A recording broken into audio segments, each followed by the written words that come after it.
Hi everyone, this is me, Maristani Vlog. I hope you are all doing well today, guys. And iningatan po ng ating Panginoon Diyos ang po ng ating mga pamilya sa Pilipinas, sa mga katulad kong OFW dito sa ibang bansa. So ayan guys, samahan niyo po ako guys sa aking 12 minutes ng aking video for today na ipi-play natin sa bahay kulitan. So ayan, may video for today guys. Pakita ko sa inyo ang simpleng video lang to guys para lang mabuhay ang ating watch hour. Ayan, kakain po tayo ng kiwi. Ayan, nabalatan ko po na po yung iba. Nag-video na rin po. Hindi siya maayos. Kaya, ulitin natin. So, ayan, mayroon tayong 2 kiwis. Bali, dalawa na yung na-fill ko. Dalawa ulit. Balatan natin siya, guys.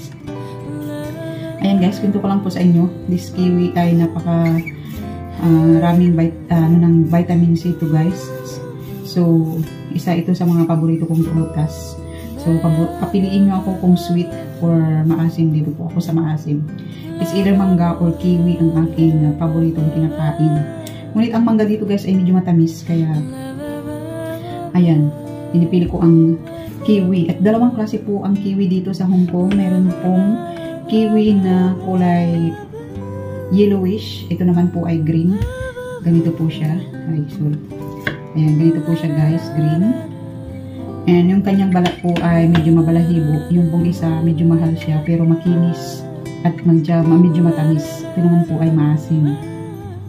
So, ayun guys.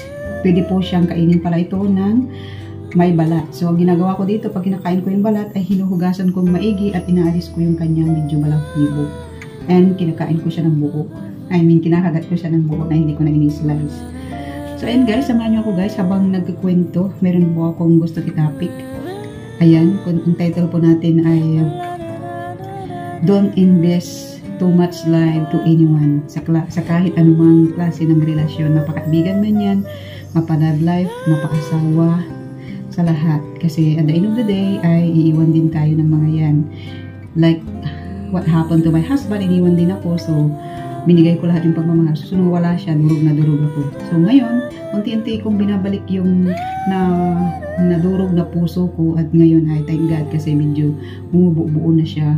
Although hindi siya talagang buo, at least na ibabalik ko na siya ng kaunti-kaunti at natututo na rin akong ngumiti at syempre naglo-look forward na rin na sana ay may makasama pa habang buhay. Kung mayroon, kung may bigay si Lord.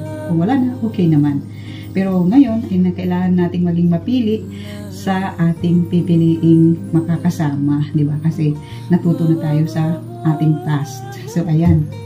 So, ayan, may kikwento lang po ako guys kasi ako ay nagkaroon ng isang kaibigan, sobra pa sa kaibigan, kundi parang kapatid ko na guys. So, nag-invest ako ng love, ng trust, lahat-lahat. So, nagkwento ako sa kanya ng mga kung ano-ano mga important, mga ilan sa mga personal life ko. So, ayan. Buti, hindi ko naikwento lahat. Sa kabutihan ng Diyos, ay hindi ko naman naikwento lahat. So, lesson learned, huwag magtiwala at huwag ikwento lahat ng private life. Ayan. Maliban lang sa talagang tinuturing mong best friend na alam mong mapagkakatiwalaan. Meron naman akong mga best friend na ganyan, na 20 years ko ng kaibigan na hanggang ngayon ay best friend ko pa rin sila. At syempre may mga best friend ako dito na sila Bishi Elsa, Bishi Master Worm. So, napagkakatiwalaan ko sila. So, dito naman sa akin tinutukoy guys ay isa sa tinuring kong kapatid. Ayan. So, dati, minahal ko talaga siya guys. So, ayun, lesson learned na mahirap mag-invest ng pagmamahal at tiwala kasi pag yun ay sinira nila, masasaktan ka talaga ng tunay. At na-hurt talaga ako at durog yung puso ko ulit. Slight lang naman kasi hindi naman ganun kalalim yung pinagsamahan namin. Pero yung tiwala, yung pagmamahal na akala mo ay hindi magagawa sa'yo ay nangyayari pala. So, ayun. Kasi dati, in denial pa ako guys. In denial pa ako sa mga naririnig ko about sa kanya. Na mayroon siyang pinagkwentuhan ng ganito ganyan, pero pinagtatanggol ko siya na hindi niya magagawa. In denial ako. Hindi niya yan magagawa kasi ganito yan, ganito, ganyan. Yun pala, ako mismo, may nagbalita sa akin lately na ayun, binak-stab ako or pinagtawanan pa ng taong tinuring kong kapatid at minahal. So, ayun. Nakita ko mismo kasi in denial din ako na hindi totoo yan hanggat hindi ko nakikita. So, nakita ko mismo na yung halakhak niya, kita ko yung ngalangalan niya. So, ayun, di ba? Ang sakit. So, ayun, wala nang explanation, wala nang ano, kasi nakita ko eh. Kasi kung doubt sana ako, tatawagan ko siya eh. Pero nakita ko mismo na pinagtawanan. So, ano pa? So, alisin mo na siya sa buhay mo para wala kang stress, di ba? So, ayun na lang, lesson learned sa inyo, guys, sa ating lahat na don't invest kasi ngayon ay walang permanente. So, ayan, piliin natin yung mga mapagsasabihan natin ng mga personal life natin and yung mga dapat mag-invest ka sa talagang ng pagmamahal sa alam mong talagang ano, wala naman talagang forever. Kaya lang, syempre, yung dahil friendship lang naman, yung maniniwala, hindi ka sana maniniwala na magagawa niya yun, pero nagawa pala sa'yo. So, ayun. Ngayon, hindi ko na kailangan siyang tawagan kasi nakita ko na. Pero, open pa rin ako. Kung gusto niya akong tawagan, gusto niya akong kausapin, ipaliwanag niya kung bakit niya yung ginawa sa akin. Handa akong makinig. Pero, kung hindi, that's life. Ganun siya eh. Wala tayong magagawa, di ba? So, ayun.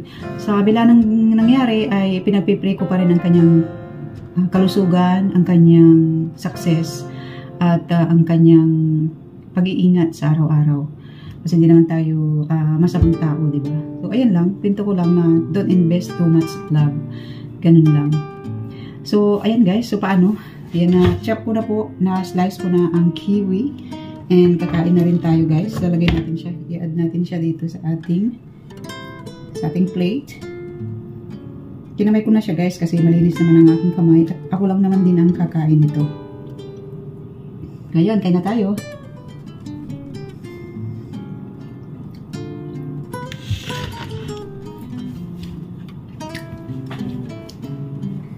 Maasim siya guys, pero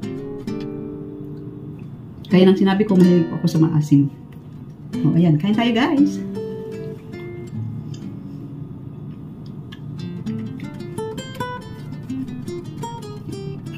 Alam niyo ba guys, sa totoo lang, hindi ako nakatulog ng ilang gabi nung nakita ko yun. Na iniisip ko kung saan ako mali. Kung may nasabi ba ako hindi maganda. Para i-backstab ka sa taong alam niya na hindi maganda yung relationship ng 'di ba? Basta yun na yun eh. Kasi may pinagsamahan kayo kaysa doon sa sinamahan niya eh. So, ang alam mo ay ikaw yung papanig sa sayo or sa inyo or mamahalin kung siniraan ka ay magpapaliwanag siya na ay hindi ganyan siya. Ibahin mo yan kasi hindi yan ganyan, 'di ba? Sana man lang pero wala eh. So, ayun. At least minsan blessing na rin yun kasi habang hindi pa tayo lumalalim sa relasyon, although matagal na rin naman na walang communication, pero yung pagmamahal ko sa kanya nandun pa rin sana, pero ganun na lang basta-basta nangyari. Kasi ako pag nag-invest ng pagmamahal sa isang tao, gusto ko talaga pang matagalan. At alam niyo din siguro, naikwento ko na dalawang lalaki lang ang dumaan sa buhay ko na long term talaga lahat. Yung first boyfriend ko ay 7 years and gusto ko ay hanggang sa huli na rin, pero hindi kami tinadhanan ng Panginoon. So, ayun, nagkahiwalay.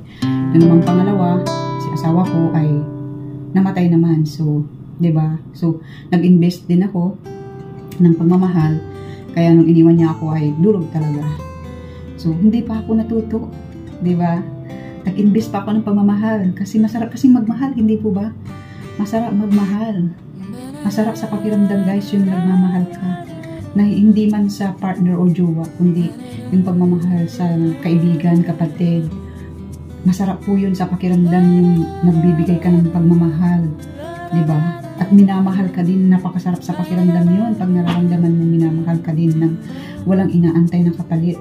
Ngunit may mga tao pala na mamahalin ka lang, akala mo mahal ka, depende sa makukuha sa'yo or mapakikinabangan ka. Hindi ko nilalahat, pero mayroon yung ganun. So, ayun, napakasakit lang kasi ganun lang pala, na mamahalin ka lang pala, minahal lang pala ako dahil Siguro, kasi hindi naman sa pagsusumbat guys, kasi siguro sasabihin niya, hindi naman ganun kalaki yung binigay mo. Hindi naman sa presyo yun eh. Hindi yun sa halaga ng pera. Kundi yung thought na naalala kita. Yung thought na maalala kita, mapag-ipunan kita ng mga ganitong bagay para ma-ship sa'yo, di ba? Yung kahit 1 week lang yung bakasyon ko ay ilalaanan kita ng oras malayo sa bahay na pupunta ako ng shipping shop para ma-ship yan sa'yo. Sana naisip nila yun, di ba? Naisip niya yun. Kasi yung tutuhi, hindi yung sasabihin mo na, ay, ganito lang naman ang binigay niya, tsaka ilang beses lang naman nagbigay yan, 2 beses lang, ganito lang kaliit. Hindi yun sa price. Yun yung pagmamahal. Yung pagmamahal na inano ko sa'yo, yung ininvest ko sa'yo, yung maalala kita, yung maawa ko sa'yo, or maano, di ba? Sana naisip mo yun. Hindi yun sa dahil may nakukuha ka, kaya mahal mo, hindi ganun yun. Ang pagmamahal ay nabubuhayan sa puso mo hanggang sa mamatay ka. May maibigay man sa'yo o wala, nandyan yung pagmamahal. Di po ba? So, ayan. Kain na tayo.